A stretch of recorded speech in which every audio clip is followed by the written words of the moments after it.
الحمدللہ وحدہ لا شریک لہ والصلاۃ والسلام علی من لا نبی بعد۔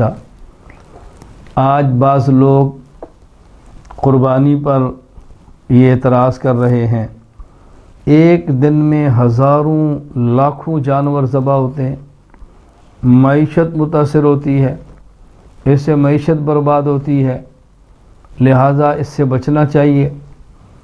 شریعت معیشت کو خراب نہیں کرتی، معیشت کو مضبوط کرتی ہے۔ یہ کیسا حکم شرعی ہے کہ جس سے معیشت تباہ ہو رہی ہے؟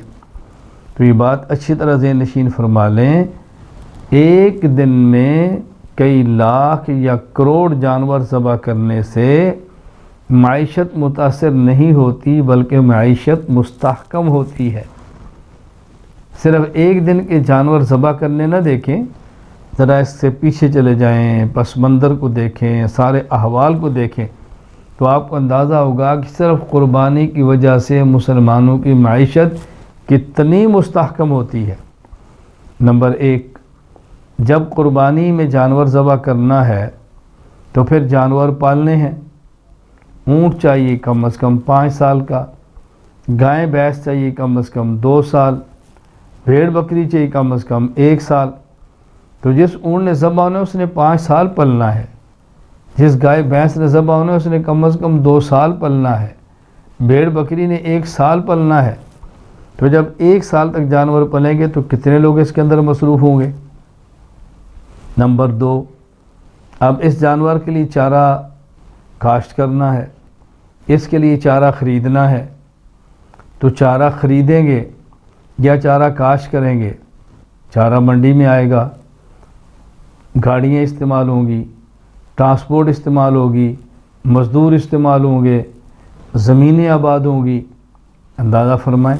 نمبر 3، ان جانوروں کے دیکھ بھال پر نوکر رکھنے پڑیں گے، ملازم رکھنے پڑیں گے، افراد کو ملازمت ملے گی۔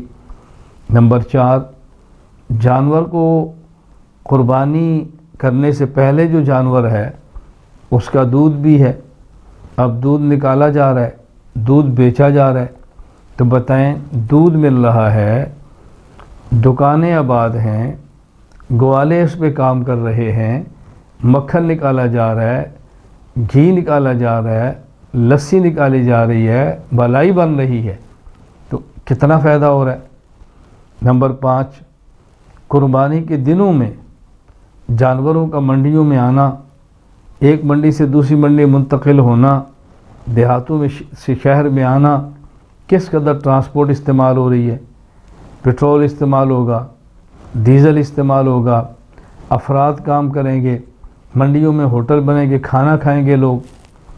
نمبر 7، بیچنے کے نتیجے میں زر مبادلہ کتنا ہوگا؟ جب جانور بیچنا ہے تو کس قدر زر مبادلہ جمع ہوگا؟ نمبر 8، قصائی ہوں گے، اجرت دیں گے، قصائیوں کو مزدوری ملے گی، ذبح کرنے کے لیے آلات آئیں گے، قصائی کتنا بڑا پیسہ کماتے ہیں۔ نمبر 9، جب جانور ذبح ہوگا تو پھر کھالیں ہوں گی، مستقل چمڑے کی صنعت بنتی ہے، لاکھوں اس سے کوٹ بنتے ہیں اور فیکٹریاں کام کرتی ہیں، کس قدر فائدہ ہے۔ اور کسی غریب کو دیں تو اس کا بھلا ہے، مدارس کو دیں تو ان کا بھلا ہے۔ نمبر 10، اس میں گوشت ہوگا، خود کھائیں گے، غریب کھائیں گے، دوست احباب کھائیں گے۔ جو سال بھر گوشت خرید نہیں سکتا تھا آج بغیر خریدے اس کو وافر مقدار میں مل رہا ہے۔ نمبر 11، یہ جانور کے چمڑے سے پورا فیکٹریوں کا نظام چلنا ہے، صنعت چلنی ہے، اس مال نے تیار ہو کے باہر جانا ہے، باہر سے زر مبادلہ ملکوں کو ملنا ہے۔ نمبر 12، جب یہ چمڑے کی فیکٹریاں ہوں گی، اس چمڑے سے کس قدر سامان تیار ہونا ہے؟ آپ ذرا اندازہ فرمائیں کہ چمڑے کی مصنوعات کتنی ہیں جو تیار ہونی ہیں، تو کروڑوں جانور کے ذبح کرنے سے وہ مصنوعات بنے گی۔ نمبر 13، کارخانے، فیکٹریاں، مزید اس کے لیے رنگنے والی فیکٹریاں بنیں گی اور بزنس کے لیے لوگ میدان میں آئیں گے، پھر اس سے اون ہوگی، پشم ہوگی، وہ کس قدر کام کے اندر آئیں گے۔